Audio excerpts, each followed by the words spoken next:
Want to go to the beach, Milo? Hey, it's Farley. I'm back. So the beach here, Santa Monica Beach that is about 3.5 miles long, and there is about 245 acres of sand here. About 50,000 people come here a day in the summer. I know, about 5 million people a year visit Santa Monica. And we're right here on 3rd Street Promenade, just a couple blocks from the beach and the pier. We're going to show you that today. I think you'll love it. And I love hanging out on 3rd Street Promenade. There's no cars for about 3 blocks. And there's lots to eat, there's lots to do. As the day goes on, there's lots of people playing music out here. And it's a great hangout. And you get to sit in chairs like this. So come with us.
How did we get here?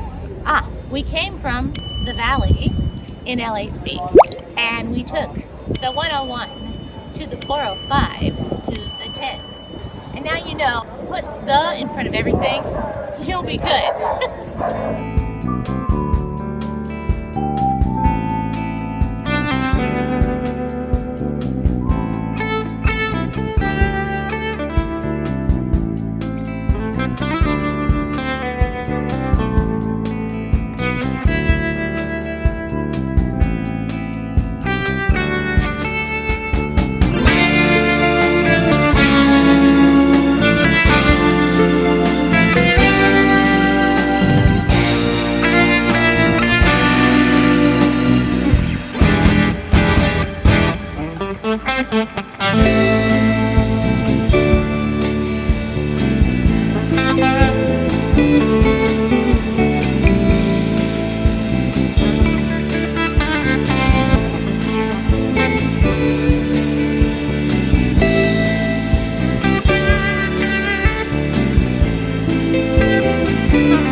Hey, and Magic, we're at the beach. It's a great beach, by the way. You can rent bikes, you can go swimming, you can surf, you can paddleboard, people ride skateboards here and rollerblades, they fly kites, and oh, there's lifeguards, there's lots and lots of parking. There's so much food here that you won't go wrong with food here. There's so much great food. And I suggest you get out here right now because it's just now summer, right? So this is the time to come to Santa Monica Beach. There's so much to see. There's so much I love. I used to live here, so it holds a very special place in my heart. Welcome to Santa Monica. I had to go to McConnell's before we left. This is churros con leche. I mean, wish me luck. It's gonna be hard. I mean, difficult, but I can do it.